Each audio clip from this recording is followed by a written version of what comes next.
Hey guys, welcome back to the shop. As you can see, there has been a lot of progress on the Badan Carbon Cub. I've been wanting to do an update for a while and just haven't gotten around to it. So this is going to be a mega update from a lot of work that's been done to date. As you can probably see, the fuselage is pretty well along in construction, and I just want to take you through and show some of what we've done. Mostly I've done. Joey's helped out a little bit, but it's mostly been working on this because he has actually been working on his new jet. So he got one of those free-wing F-22 EDFs, which is actually a lot of fun. So he's been preoccupied with that, and I've been building the Carbon Cub. All right. So as you can see, the fuselage is basically framed up. The construction is fairly straightforward, but there's no plans. And you basically just get this picture book with building tips to put it together. So you got to figure out a lot of stuff on your own. As I showed you when we unboxed it, we get all these CNC cut plywood formers and various other parts. It all tab locks together, and he was really ingenious in how he cut a lot of the joints so that things can only go together one way. For instance, these very long main fuselage longerons, there's actually 3 pieces of plywood that you have to splice together, but he made, and they're the kind of scarf joints, but he actually cut the angles slightly different, so they only can connect together one way, so you get them the right shape, and they've got like a nice curve to it. So you get the longerons, you get these formers, you get all of the pieces to put together the cabin, and this makes the cabin of the Cub, where the pilot seat would be here. This is the center section, the wing connects. You can see wing tubes and all of that. This would be the rear cabin, where there's like the back window and all that. And then you have to supply some additional parts. So these, except for the main longeron and what I'm calling the spine here, the top longeron, which actually is a sandwich that's laminated together, the rest of it is long dowels. The kit calls for 10 millimeters, 3/8 is close enough. But the trick is that some of them, especially this guy here in the middle, which runs from the rudder post all the way to the firewall, is 8 feet long. So what I did is I went to Home Depot and got 4-foot, 3/8 poplar hardwood dowels, and I looked for the straightest ones I could find, and I scarfed them together. So you can see if I get close enough here, this scarf joint. So what I basically did is I cut those angles, actually using the disc sander because I could make a jig. I cut these at 10-degree angles, so you get a really long overlap, a nice woodworker scarf joint, clamped and glued those using a piece of angle iron to keep it all straight, and then wrapped it with fiberglass cloth to reinforce it. So there's a bunch of scarf joints. On this longeron, the joint's right there. On the bottom one, the joint's there. And on the top, there's a joint there because we need a little bit of an extension. So that was actually strategic, offsetting where the joints are for strength, so we don't have all the joints like in one bay and create a weakness. For lightness, Badan uses a really interesting technique, and he suggests to basically cross brace the entire tail with Kevlar thread. So this is 100-pound test Kevlar fishing line, and there's holes drilled into the corners of each former. And what you do is you string it up with cross bracing. So the formers themselves are very light. I added these carbon fiber spreader bars. In his pictures, he used dowels. This is 5 millimeter carbon fiber. And then what you do is you cross brace each former, and then cross brace the side, cross brace the bottom, cross brace the top. This is the kind of bracing that they used to do with wire cable and turnbuckles, like on Sopwith Camels and early airplanes. Pull it all really tight and knot it off. Use a little drop of super glue or CA to set the knots. Now it's all tied, but you can still move things around because the string will actually slide in those joints. Then what you do is there's this building jig that you get a plan for that keeps the angle correct for sitting the front of the plane flat, keeps the angle of the tail, everything set, and a drawbridge center line, and you just jig everything, clamp it down.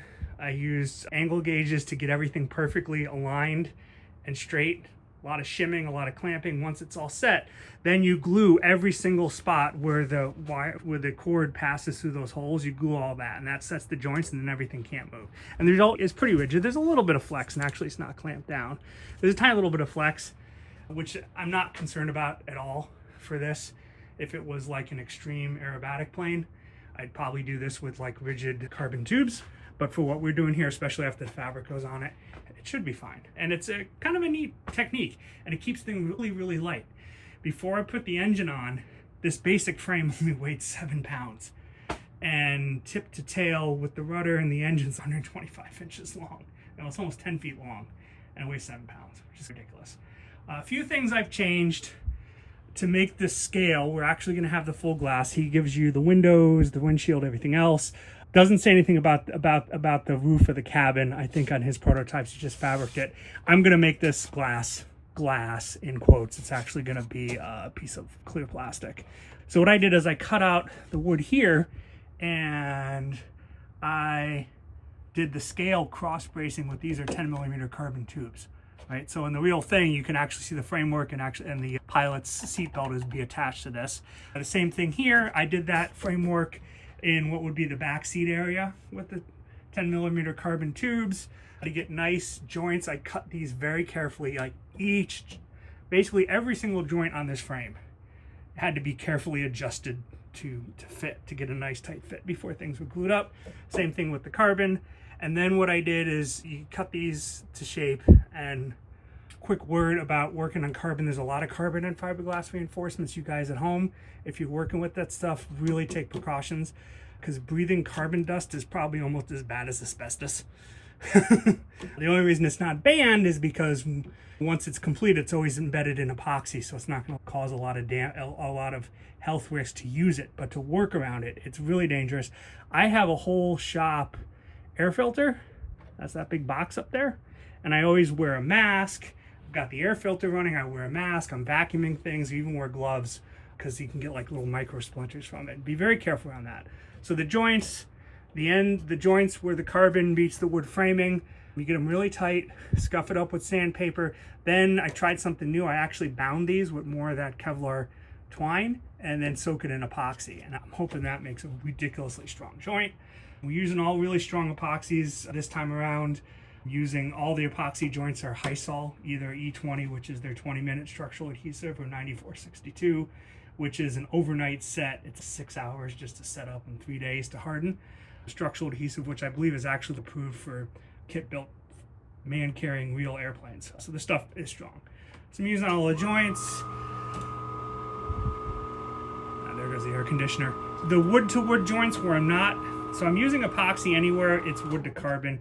Most of the spots where it's wood to wood, I'm sticking to good old Titebond 2 woodworkers glue, which is very strong. I suppose from like tests I've read, good old Titebond is actually almost as strong as some epoxies are. It's definitely better than super glue or CA, which we use primarily because it's fast. And there are places you use it if you need something to set really quick to hold something in place. But anywhere I can, I'm using Titebond. I'm clamping. In the cabin area also, I used some different bracing. This is lighter weight carbon because this is actually going to all be covered. You're not going to see this, so there's going to be like an interior cabin panel. And since the cabin on the real Carbon Cub is actually all carbon fiber, what I did is I ordered a roll of that car wrap vinyl, the stuff that looks like fake carbon fiber. It was like a big self-adhesive vinyl stuff. And I'm going to use some thin plywood and make panels that are going to go on the inside to make inner walls. So this will all be covered up. This is the center of the cabin area here. To save some weight from the original design, I'm not using the supplied wing tubes, which are aluminum and weigh a few pounds each. I'm using these carbon fiber 25mm wing tubes. I got these from Gator RC. I think switching out the wing tubes and the stab tubes alone is going to save me like a couple of pounds of all weight, which is nice. A lot more carbon work up here, up front. You can see the engines on. So this is a DA-150L. I designed this plane to fly in anything from a 120 to a 200. I think one of his prototypes on a 120 was 19 kilograms, he claims, which is like 42, 43 pounds. So I'm going a little bit heavier, slightly bigger engine than that, but I'm going to try to move as much of the electronics weight further back in the tail so I don't have to add I need ballast. We'll see. So we got the DA150L. Here's the firewall. The firewall, they just supply 2 layers of 6mm or 1/4 inch light plywood that you laminate together to make a effectively 1/2 inch firewall. I thought that was a little bit on the light size for the size of the plane. So what I did is I sandwiched a layer of carbon fiber cloth, and I actually got a nice roll. It's amazing how cheap this stuff is now. This is off of Amazon. It's like a 4x8 foot roll of 3K carbon fiber cloth. So I sandwiched a layer with laminating epoxy there. And then to mount up the engine, he leaves you on your own to figure that out. And on his prototypes, I think he used like long pieces of all thread for standoff, so it looks a little bit sketch. So I actually sketched out, drew, and made up a motor box. And this is all made of 1/8 inch aircraft ply and 1/8 inch light ply with a layer of carbon fiber cloth sandwiched in between. I actually drew it out for 3 degrees of down thrust and 2 degrees of right thrust. Full scale Cubs actually have 3 or 4 degrees of down thrust because they're high wing, flat bottom. They tend to balloon under power, so that, and the designer agreed with me that he put a few degrees down in it as well. So I designed that in, actually used trig to figure out the angles, and I made this motor box tab lock. So I had to laminate all the sandwich panels and then draw out all the cuts, and then I cut them out on the scroll saw. Even the interior cuts, all you do is you just drill a hole and then you can pop the blade off and put it through and then run those off on the scroll saw. So I made all this tab lock together. The actual firewall or sub firewall is 5/16 aircraft ply, like 5 ply birch hard stuff sandwiched on both sides with that carbon fiber cloth. I know usually on like 150, 200 cc planes will tend to use like 1/2 inch firewalls.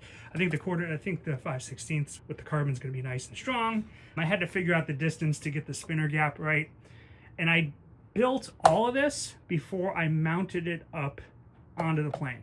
So that was the first thing I did. I spent about a month figuring all this out, creating this, building this motor box, even cutting it so it tab locks into the firewall here. And this is all glued with Hysol 9462, and I also used bits of angle iron aluminum and bolts, and I pinned the joints down at the bottom into the opening for the canister tunnel. That's all pinned.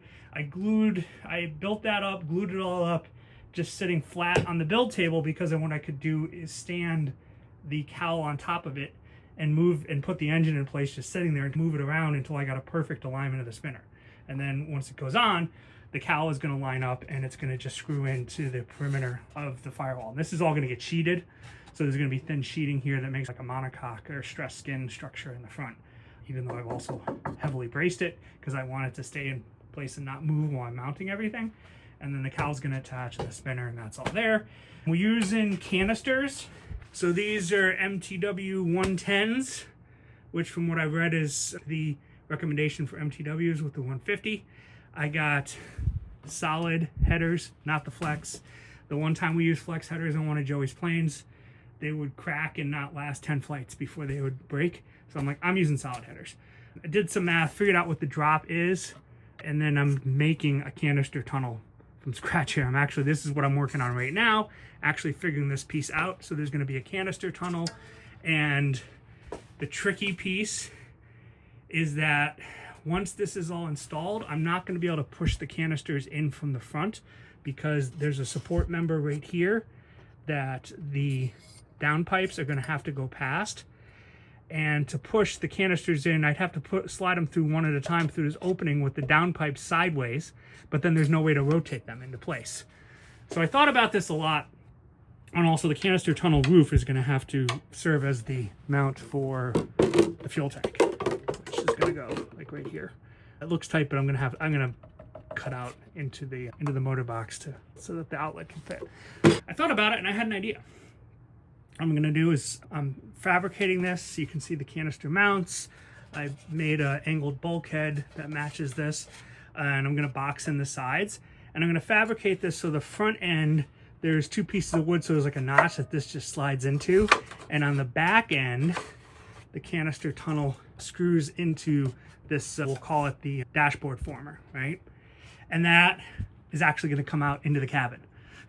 So the way this is going to install is that's all going to be set with the canister slid into it in one piece. You're going to be able to open, so it's going to have, we're going to have functional opening cabin doors. Reach in, slide that in, click it into the notch, and then it just sits here and a few screws secure it. And then the pipes are in, and then from the front you can mount the engine and slide the headers on and hook everything up. So I think that's going to be pretty slick. And it's also going to be maintainable. So one of the things I'm trying to do overall with this build is build things not just to be as strong as possible, but to be durable and maintainable for long term, because this is the kind of plane I can tell that I'm not going to fly it all the time. It will fit in the trailer, but it's probably going to be a bit of a job transporting it. So it's probably only going to fly once in a while. And for a plane that only flies once in a while, it'll probably have a very long lifespan. I still have all the other aircraft. We got the scale planes, we got the aerobatic planes, we've got the helicopters. I'm at a very busy point in my life with my job and with the kids' activities. Joey does a lot of sports. They both Joey and his sister Juliet, they both do band and a lot of other school activities. Things are so my wife works full time. So we're really busy. We don't get to fly a lot. I fly once or twice a month in the summer if I'm lucky, and probably less in the spring and fall when we're in the busy season with school. So this will probably only fly a few times a year for special events, which means it's going to last a really long time. I've got planes and helicopters that are over 10 years old. I could see this thing easily, if I don't screw it up, lasting a long time. So I want to build things to be maintainable. So if I need to fix something or refinish something, I can take it all apart. So that's going to be cool. Be able to get that apart, be able to get the fuel tank in there and then take it out later if I need to maintain something. This front end is all going to be fuel proofed. I already sprayed the cowl, the inside of this. I'm going to try to make it so the can tunnel, this area is open in his design, and actually the cowl has a big scoop on the bottom with a dump that in the real thing is where you get the hot air exit. And the exhaust pipe from I forget what it's called, Titan. It's a specially made Lycoming that they designed for the Carbon Cubs. The exhaust, the 4 cylinders go into a set of Y pipes, and there's a big central pipe that comes out. Well, these cans the exhaust is gonna come out about where the scale thing does. But I want to fuel proof this and box this in so that all that hot air gets sucked down and out of the plane, not into the cabin. So thinking through things, that's how that's all gonna go. There's still a lot more reinforcing work. If anybody's ever seen a real Cub or Carbon Cub, one of the distinctive things in the windshield is you can see the reinforcements. So there's still 2 more pieces of carbon tube that are gonna attach like this, and they tie the firewall up to the structure at the top of the cabin. And on the real thing, it's the same way. So Badan designed it that way. It actually pins in right at the top of the motor box. So what I'm gonna have to do is make a template and make cutouts in this piece of sheeting here so that I can sheet it and then slide it in and then get into the motor box to epoxy the ends of it. And that's gonna give it extra strength. Speaking of the sheeting, I will show you what I am talking about. The kit provides all these nice laser cut interlocking pieces of 1/32 plywood. It's actually metric, so it's 1 or 2 millimeters. But you have entire sheeting for the entire nose and the cabin size and the windows and everything else, and all interlocks. And it even includes shapes such as, let me show you this. I get this piece out to give you an idea what this looks like. Shapes such as the rear cabin windows. So this is one of the pieces, and even like notches out. There's like notches in the structure to line these up. So this is going to be sheet, and you can see that's why I did this cross bracing, because that carbon brace, you can see a piece of the framework through the window on a real Carbon Cub. The only difference is in the real Carbon Cub, it's steel. I think it's 20 or it's like 1/7 inch steel tube welded framework, and it's all painted black, and you can see it through the window, so the carbon tube looks nice. So this is all going to be sheeted. This is the cabin side. The other side is where the door is going to be, and he gives you parts to make the door, and he gives you the plastic for the glass. So this bit here, this is going to get cut out. He designed it to be really ultralight and not to be scaled, just to be fun. I want to have a little fun with it. So There's the pieces to make the door. I think on his prototype, he just cut this back a bit, made the door. I'm gonna cut it out all together because I want the door to open. I'm gonna do scale piano hinging. There's gonna be pilot and the glass. So this is all gonna get cut out, which is why I really heavily reinforced everything. I added a lot more reinforcements, cross bracing this area. This longeron runs from the firewall all the way to the tail. And I think I'm going to reinforce this with a bit of carbon fiber tape or tow. And actually that's what all this is. So in addition to the carbon rods in place of where there'd be dowels or in place of where there'd be wood panels, also I strategically reinforced some elements by laminating with carbon fiber tow, which is the tape. It's just a thin tape of individual carbon fibers, the stuff that they weave into fabric. It's unidirectional. And it's really neat stuff because you can buy it in rolls really cheap off of Amazon. Like 10 bucks for a roll that I don't know how many feet long this is. And you lay it down and just drip some super glue and wrap your finger with some saran wrap and just rub it down, and it like bonds instantly. And if I put 2 layers, one on either side, this gets really rigid and adds a ton of strength and very little weight. I also added some extra bracing here. This piece just ends. I put in this additional cross member and tied them together. So if engine thrust is pulling and pushing on the firewall, it's not just these 2 pieces trying to take all the load and potentially flexing this open door area here. It's all tied together, and you really think about things like that.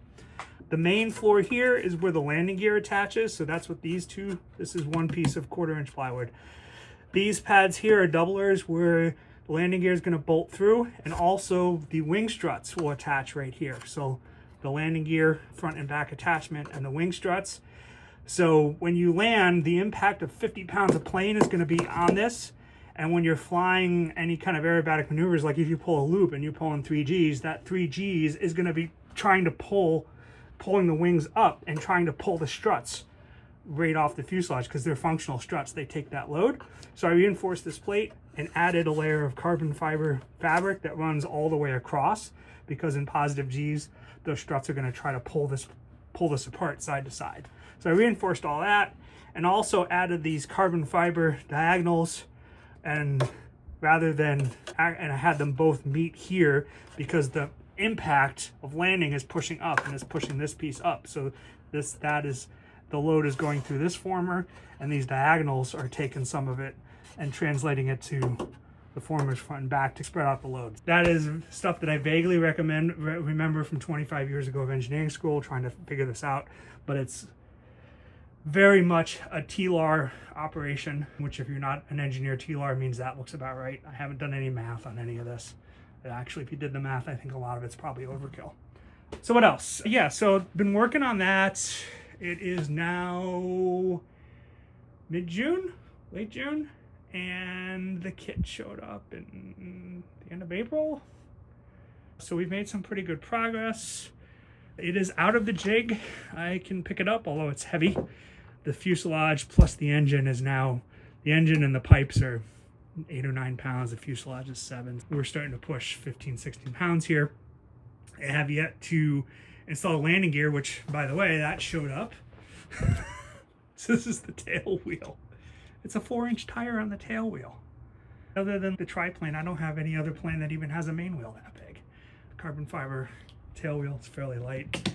That showed up. The main gear, we have actual real Cub style articulating main gear made by this company called AMT Model in the Czech Republic. It orders it from them and ships it to me. So this is real articulating landing gear. Here's the legs. You've got the center brace and actual working shock absorbers. These just have springs in them. And something's weird. They're not moving. So I got to figure that out. I looked in there. I pulled the plunger out. There is a spring in there, and the instructions talk about how to adjust it. I just have to figure out, there might be like a lock for shipping. So there's instructions. This all gets assembled to the plane. And then we need massive wheels. And the designer did have 16-inch inflatable balloon bush tires made for this thing, which, if my math is right, it's 45% scale. So that's 35-inch tires, and those Alaskan bush tires that the backwoods pilots in Alaska fly, they're that big. The only problem is he doesn't seem to be able to get any more. So I have another possible connection for somebody that is looking for some for another plane of this type of size that's going to come on the market. And I've talked to those folks, and they might hook me up. They might be able to get me a set, sell me a set. So we'll see. Fingers crossed on that, because we definitely need some big tires. And then I got to build the wings. That'll be a whole nother video. The wings are all plywood and sheeted foam cores with some very massive flaps and ailerons. Got to do all the electronics.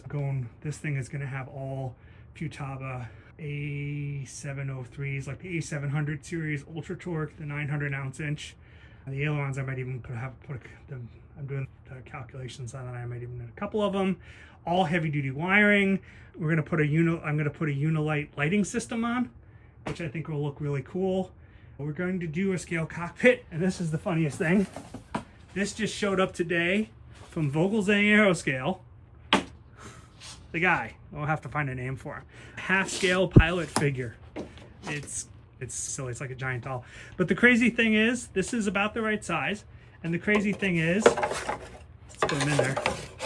I'm gonna make a bit of a seat, and he's going to have to straddle the mufflers, but he fits, and he only weighs 1 pound. It's nuts. So the pilot's gonna be in there. We're gonna make a panel. This is actually a PDF that Badan provided, just a PDF image of a panel, probably like from it's probably done up for a video game or something. There's a few others, so just find some. I'm gonna cut all this out in like 3D, cut up an actual panel out of painted plywood or aluminum, and then make cutouts for the gauges and recess those. I've got some ideas to maybe light it up. Certain things like the mixture knob, you can be able to make real knobs, use miniature switches and things like that. So I'm gonna add a little bit of detail, which I think will be fun. Some light scale detail. We're not going really nuts. Covering it's going to be ore cover. So he gives you a roll of Seconite, which I think is the same thing as Stitz Light fabric. But then you've got to seal it and paint and fill the weave and paint it and everything else. I let Joey pick the scheme, and there's some nice factory schemes, which are, a lot of them are silver with an accent color. There's a nice one that's silver and orange. So I got 6 rolls of silver Oratex, which is going to make covering it a lot faster. And then all we got to do is spray paint the orange contrast, which I think it's going to look really nice. I'll put some pictures of that up. So we're working on all that. And yeah, it's a huge, oh, last thing, the tail. This is, you can see the rudder is on. This gigantic rudder only weighs 6 ounces. It's foam core sheeted with 1/8 or 3 millimeter or 2 millimeter, whatever, light plywood. And then the edges are just rounded off and fiberglassed. And I used a little bit of carbon tape for some hanger rash protection, but only 6 ounces. So it's amazingly light. And you can see the construction, this whole thing is amazingly light. Badan says his prototypes were 19 to 22 kilograms, which is like 42 to 50 pounds. I'm adding a bunch of things. I'm taking off some stuff that for weight that he added on some of the aluminums, but I'm also adding enough. I'm hoping it's under 55, so I don't have to do the large model certification paperwork. But if I do, I'm not going to go too nuts trying to make it ultra light, because something this size, even if it was 60 or 70 pounds, is still going to be like a kite. But 50 to 55 would be nice. So that's the goal. I will try to post updates a little bit more often, but I've also got tons of pictures, and I'll throw in a link to a build thread where you can follow along what's going on. So anyway, if you've got this far, it's probably one of my longest build videos. I appreciate your time. And if you ever wanted to try something like this, I can't recommend it enough. There's a lot you got to figure out. It's a bit of a science project, but it's also a ton of fun. It really is a ton of fun. So enjoy, ask any questions, and I'll see you at the next update.